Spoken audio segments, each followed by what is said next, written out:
Okay, guys, so it's 7 o'clock and we're just gonna get this show on the road. I am expecting some people to come today, either one or two people to come today.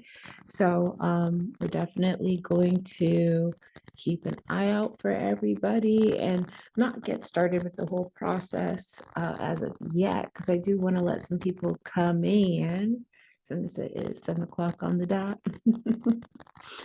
7 o'clock on the dot. Alrighty. I just want to say thank you to everyone that has invested in the replays. I'm super duper duper grateful and so happy, doing whatever you can that works for you and reaching out and getting yourself involved with Harmony Workshops. I'm forever grateful for that. Oh, and Maya is in the house. Hello, hello, hello, hello. How are you?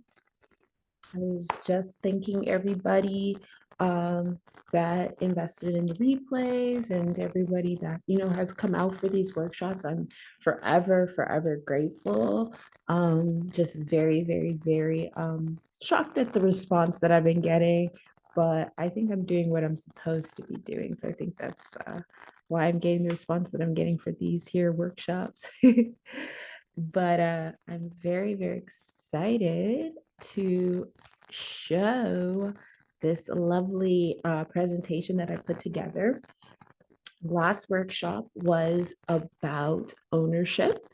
The last AI prompting workshop that was about ownership, and ironically, also our songwriting and beat making workshop on Monday was also about ownership as well. So that's something that Maya also gave me the greatest idea for was to explore. Hi, love. Yeah, was to explore ownership in this realm of AI. But this week, what I wanted to kind of focus on, because in the news today, we had very interesting news. Here, I'm just pulling up my screen. I want to be able to go into it. So, in the economy of AI, we're learning about, open AI and all of these people, these owners that are, and sorry, I'm just make sure my stuff works. Because I'm about to show you guys a presentation, but I want to make sure my to do.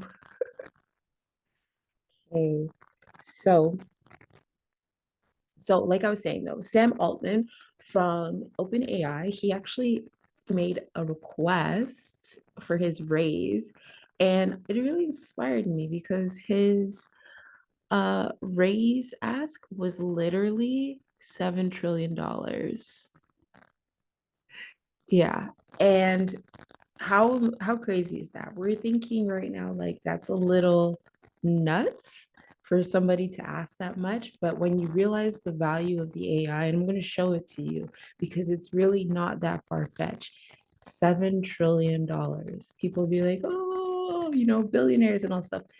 AI can go beyond what the current billionaires are doing, and that technology can go beyond it. And I really want to showcase and pinpoint certain things that are being overlooked as advantages of AI. Because a lot of times what's happening is people are just talking about the negatives of it. And they're overlooking the extremely powerful things. Today, I won't touch on the medical field of it because there's still a lot of advancements that need to be made in the medical field before they start practicing with AI. I've used AI, and as a person that has studied orthomolecular medicine, a person that has studied natural nutrition and stuff like that, there are faults to it. Not the faults of the science might be a little wonky, but the faults of bias. And you can't really trust the AI with the medical pursuit right now until we eliminate its colonial apparatus and kind of make it more of a safe space for everybody. Because I've had some conversations with the AI where you can tell it was trained on a very, very almost weak morality when it comes down to particular people's health and things like, we have Native and Black women that are more uh, predisposition for certain types of diseases, and the AI won't even recognize that. It would actually say that those women were causing those things and not the fact that those things were built to not react well in those people's bodies in the first place. Like said, alcohol, sugar, and things like that, right? Those things shouldn't be in our body. It's not our fault if how poison's reacting in our body when we're being told that the poison's perfectly safe for us. So I want to get into the presentation. And here we go. I'm going to share my screen. And feel free to ask any questions. Let me know if the camera's wonky or if the audio is wonky. Oh, I appreciate you. I love you so much, Maya. Love you so much. So here we go, getting our screen all set up. Here we are, here we are. Good stuff. So here we go. AI prompting, March Wednesdays, week 3. Okay, with Fifth House of Creativity, Inc. I'm gonna share my screen. Well, not my screen, the presentation. Okay, perfect. Okay, let's take a little look-see. Okay, all right. Today, we explore the surprising ways AI is transforming industries and solving complex challenges. We know the many downsides to AI, but with human control and ethics, we have come a long way with more to come. Okay. And then we move over here. Okay. Oh, it's not showing. Oh, yeah. So, like I do with all of my workshops, this presentation is going to be put with the YouTube link. And I'm not going to play these videos today, but I wanted to provide these videos so that if you want to check these things out and you want to learn more about the abundant orientation of AI instead of the negative side of it, I would suggest checking out Peter Diamandis. He's literally the author of the book called Abundance. I believe he co-wrote it with Steve Kohler in 2012. But Peter Diamandis, he's a scientist. He's also a philanthropist. He works with NASA, SpaceX, lots of things throughout Silicon Valley, and he has always been very abundance oriented. And he is actually one of the people that in 2012 predicted predicted that by 2020 something was going to happen to our air and something was going to affect our air and change the economy, and the entire economy would be demonetized by 2020. So everything that happened in the pandemic, he actually guessed that in 2012 in his book Abundance. And I'm very, very grateful that I did read that book when it came out, because I had already expected what was going to happen in 2020. So I had prepared myself by already getting involved with making money online. So that's why I did. One of the main reasons why I did was this gentleman here. But in this particular video, you'll see here, he's literally interviewing his AI version. It's extremely realistic, and he has to correct the AI because it will go based off of all of the knowledge, right? But it will still keep biases that he has outgrown.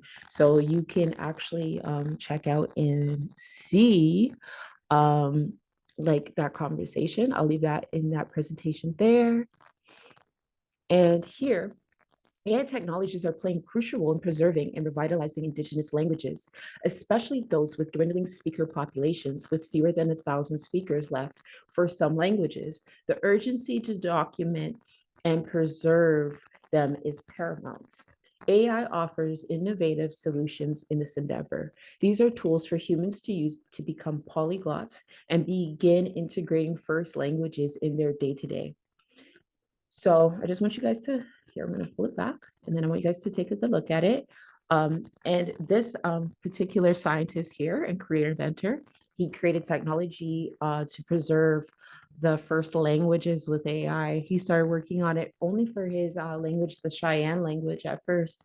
And he actually had someone come to him when he was speaking. Sorry, I'm going to pull it back. he had someone coming to him and said, we only have 500, actually, no, I'm wrong.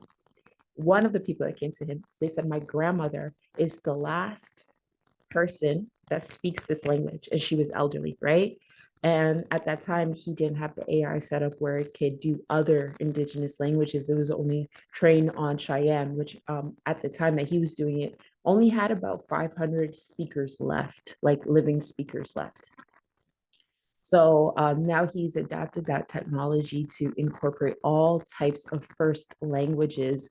Um, the thing about this is it might seem like a land back situation when I'm telling you that these languages are dying out and that we need to have some form of reconciliation where we got to learn these languages for these people. And it's not just that. There are concepts in indigenous languages and first languages that are only understood by understanding those languages that can help us with our humanity. There are languages, there are concepts in the Inuk language that tells you how to have a safer temperament with your children, a calmer temperament with your children. There are so many different things that you can learn from learning other things outside of the bastard's tongue, which is English or Spanish or French. And there are so many things that you can learn outside of learning those colonizers' languages, because there are concepts built into the very way of being, the very way of their essence and how they live is because the concepts that are embedded into their language. Something that is also very helpful with AI, I didn't put a slide in for this, but you can learn how to do sign language. Sign language was one of the first things that you have thousands of tribes that were here on Turtle Island first. And those thousands of tribes had different languages, but they all had one sign language. And that sign language they spoke across Turtle Island. And we should all know sign language, not just for deaf people, right? Or hearing impaired people, but we should all know it just as a basic.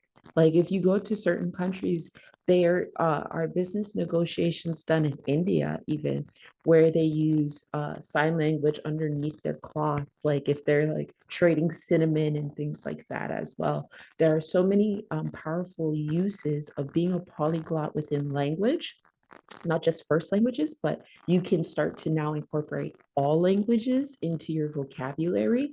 Because if you think about it, a lot of people get intimidated as English speakers when we hear, oh, you could speak every language. We're intimidated by that. But in all actuality, English is literally not a language. English is like a compilation album of like many, many different languages put together. 60% of English is German, and the other percent is either French or Spanish. So yeah, it's literally a compilation album, and it's crazy that we actually get so intimidated by other languages when we're literally speaking other languages as English speakers.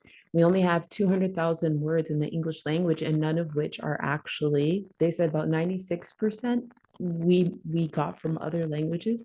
96% out of 200,000 words that are uniquely supposed to be English. And we have additions to Dutch and everything like that. So AI can really, really, really help start implementing ways to teach you to be a polyglot. And kids right now are actively doing that, where they're having these conversations with the AI. My kids do it as well, where they're saying, hey, can you translate this? Are you sure this is the accurate translation? Because sometimes it might not get the right translation, and you might be the teacher, not the student. Okay. Moving along, AI can analyze vast amounts of data quickly and almost accurately. Helping businesses make informed decisions based on trends and patterns.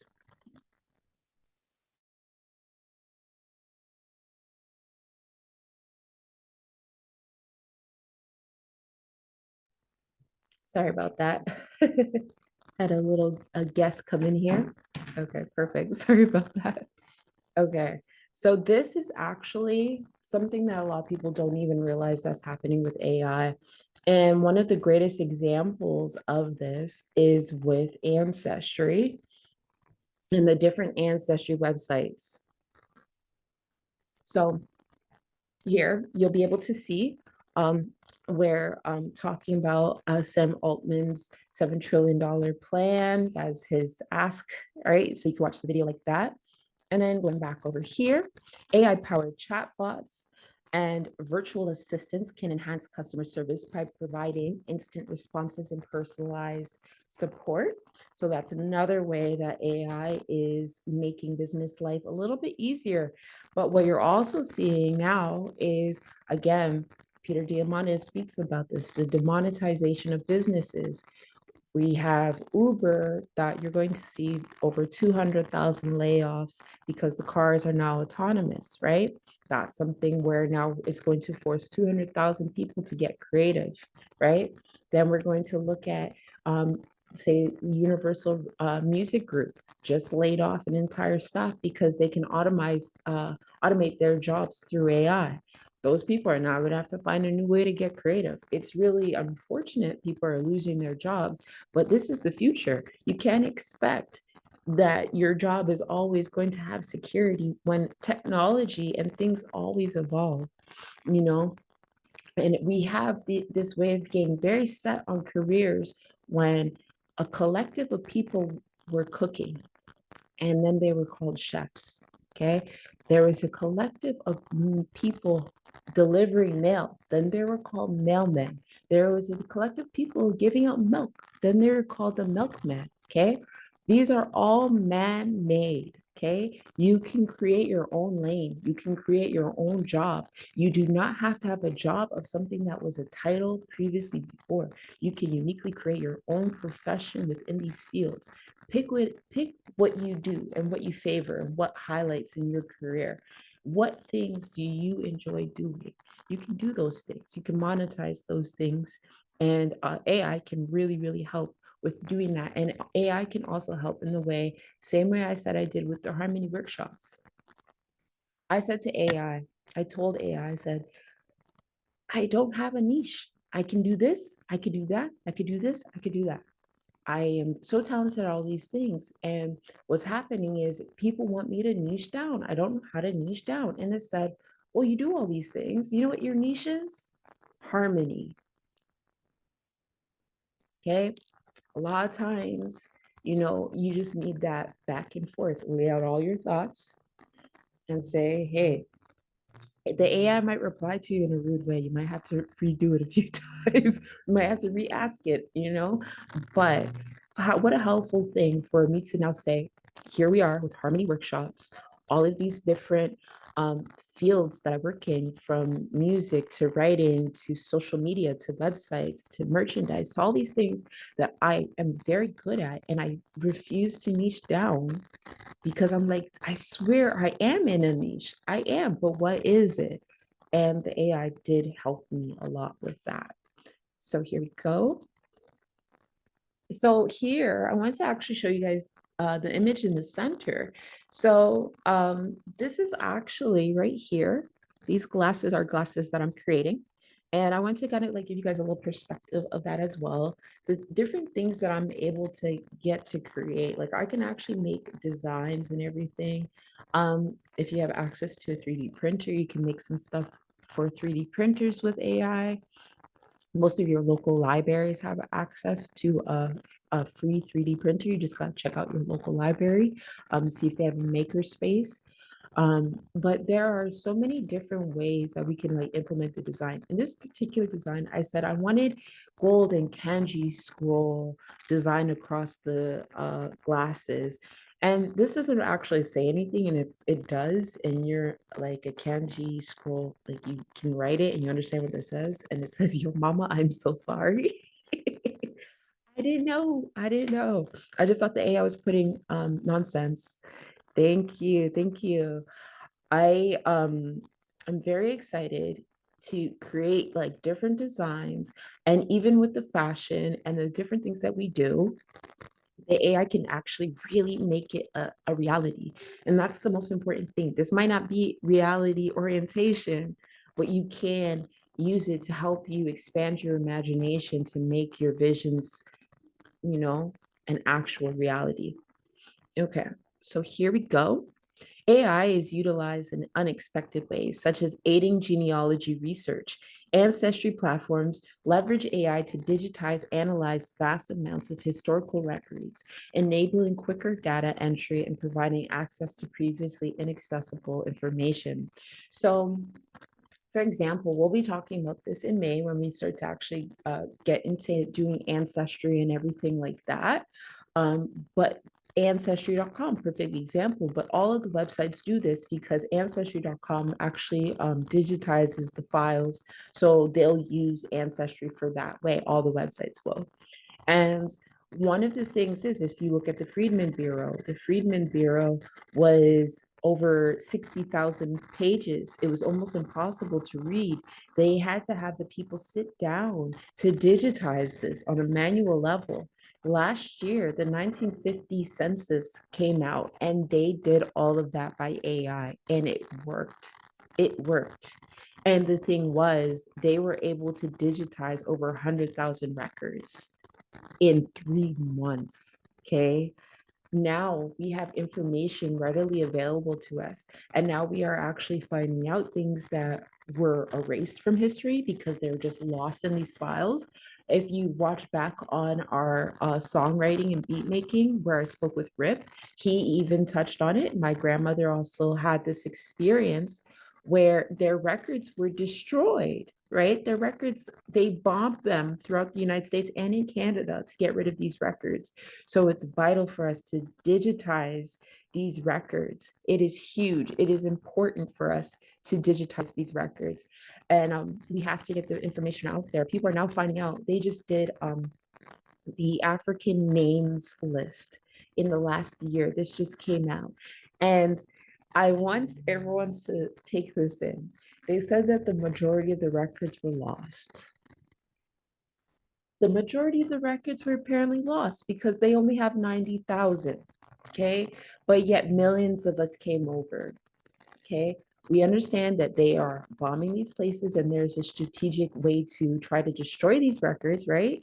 But all of a sudden, when it's supposed to give us some slave ship names and tell us who was on these ships, you only got 90,000 names when you told us it's been millions this entire time, right? And AI has actually really exposed this because guess what? It's not biased. It is just putting all the information out there. Because of AI, I have literally been able to find records showing me that my grandmother, one of my great grandmothers, Passy, was on a slave schedule for Abraham Lincoln. She was a cook for Abraham Lincoln. They said he ain't got no slaves, which isn't true.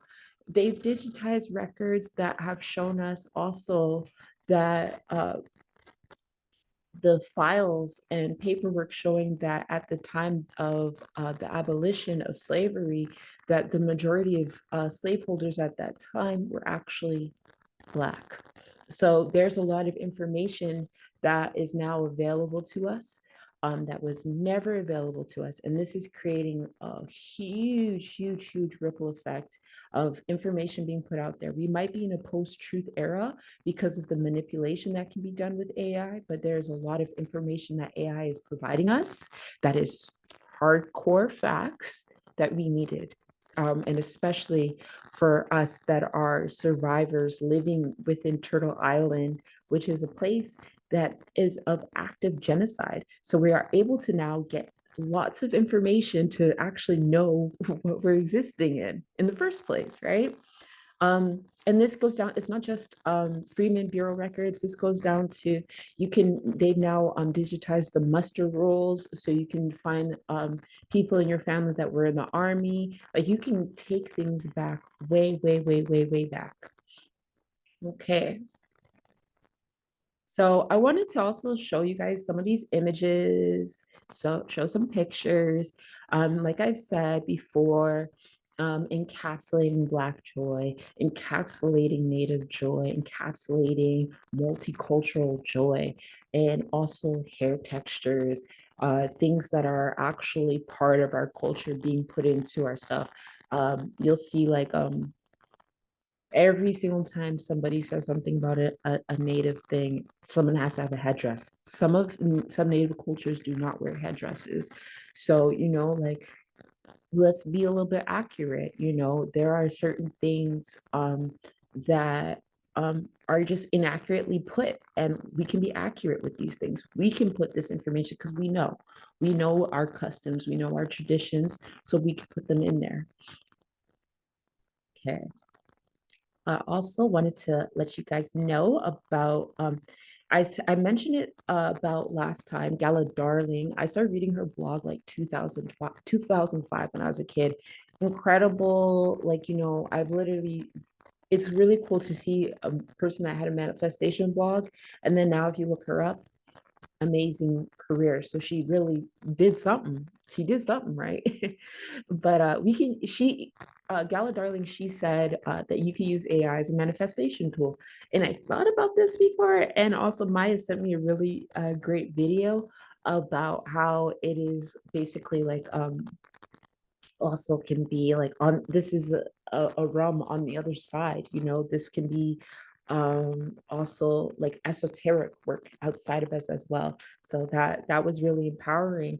And I've made so much AI art, and I've made AI art with me getting Grammys, and it wasn't me saying, oh, I want to get a Grammy. It's like, no, I made my own award show.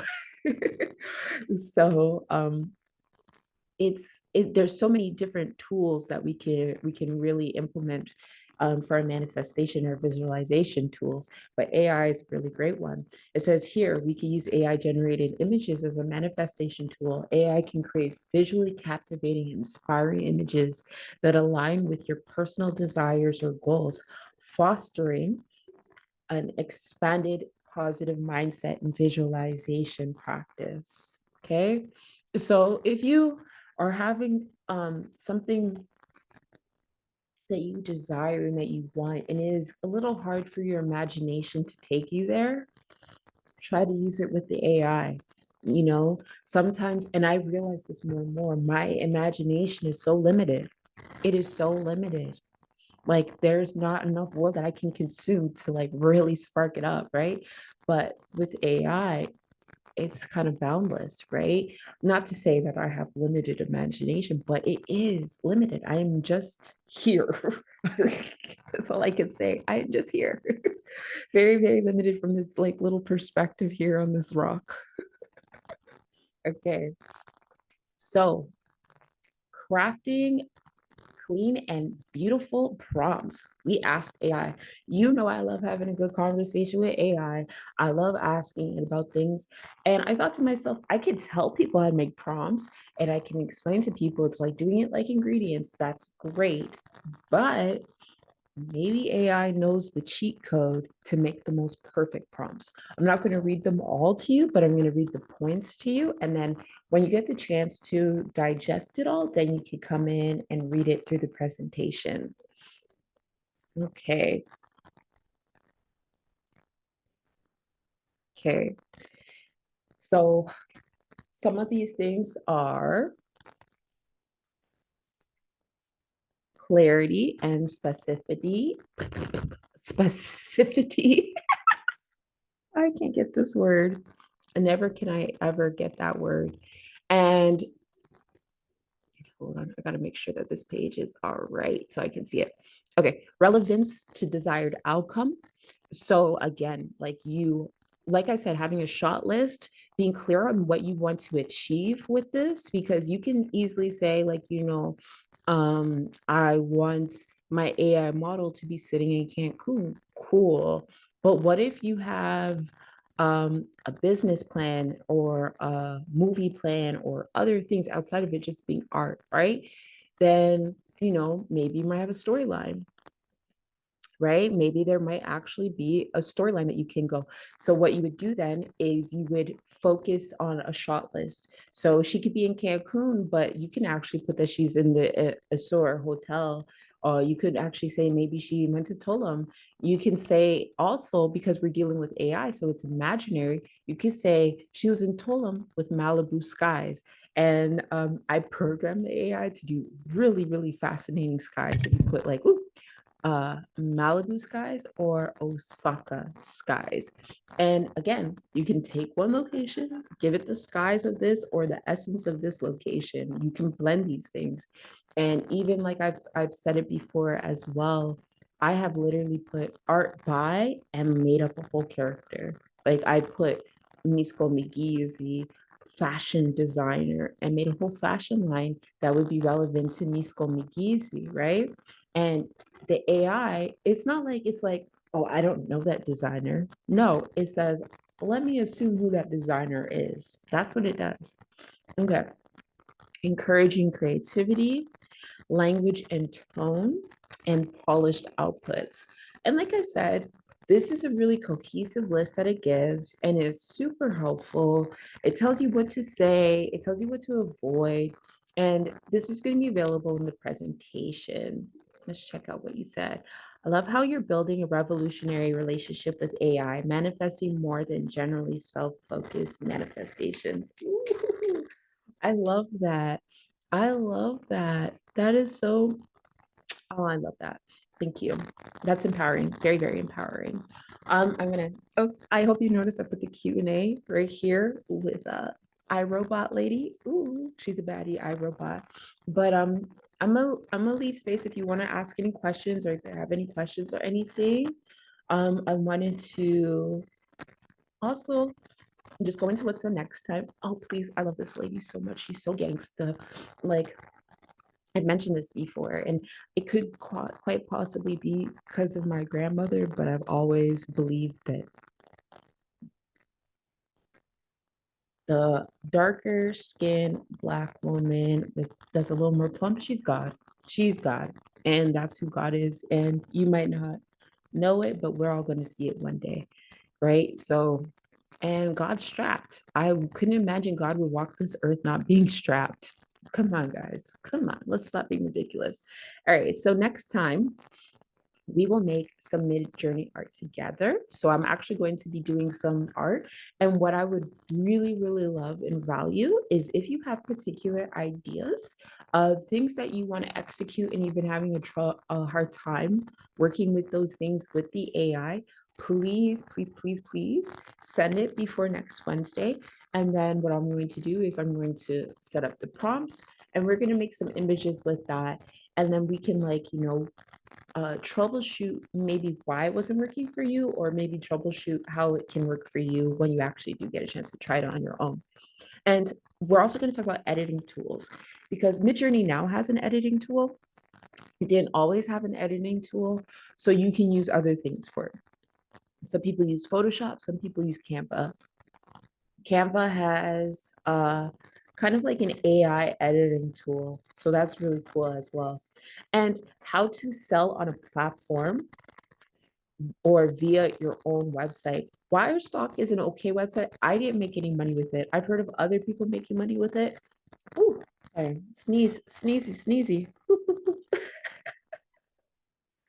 But I've heard of other people making it and making money with it, but I personally didn't make money with it, so I'm not going to suggest to like go that route. But I will give the option to like say, hey, maybe you might make money with it. I know that I didn't. What I have been successful with is Gumroad. And what I've also been successful with is working directly off of my own website. But Gumroad, you can sell things in as either files, batches, pictures, blog posts, newsletters, so many different things that Gumroad has available now that it didn't have available before. Okay. So Harmony Workshops, just want to put this into the presentation.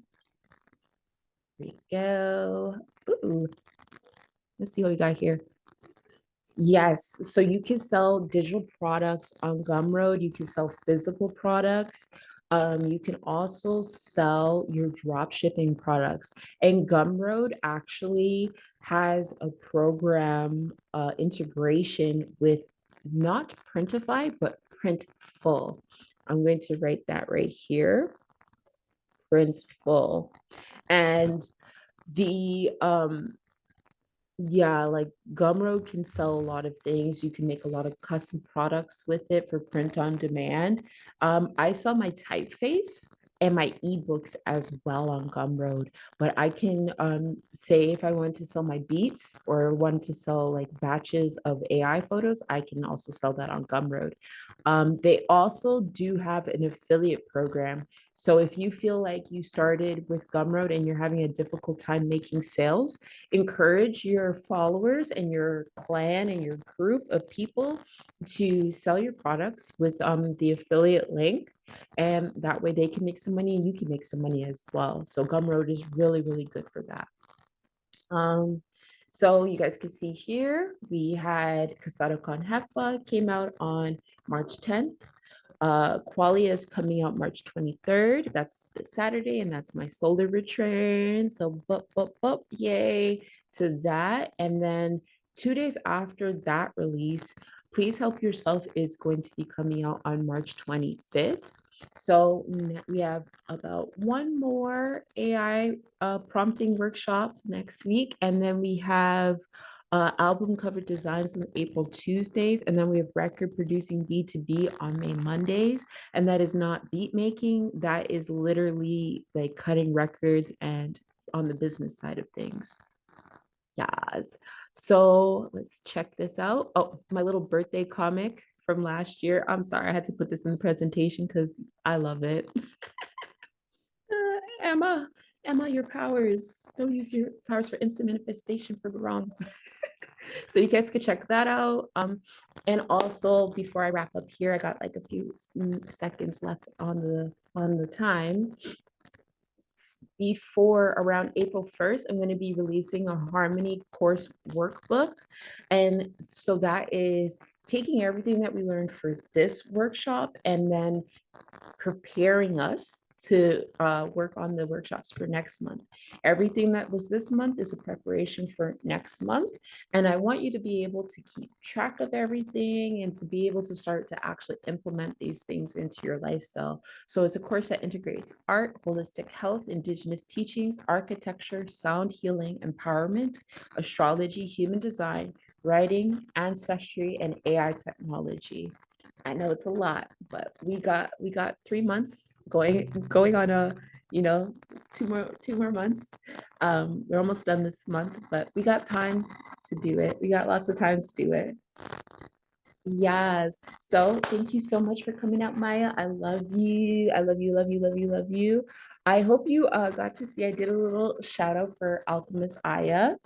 I'm going to be sending you the clips. I'm going to be making the clips probably Saturday for all of these workshop videos. So I'm going to send you the clips so you can like use it for your marketing if you want as well. But yes, love you so much. Thank you for coming out. Have an amazing day, Dolan. Yes. Ooh, ooh, ooh. Just one question. If you can paste the links in the recording description, please. Ooh, here. Here we go. Here we go. I will. I'm going to put it into the description. I just wrote that down. Sorry. I'm making a note of it. So what I'm going to do is I'll put it into the description on the YouTube and everything, and I'll have it available. Oh, love you. Okay, honey. Toodles.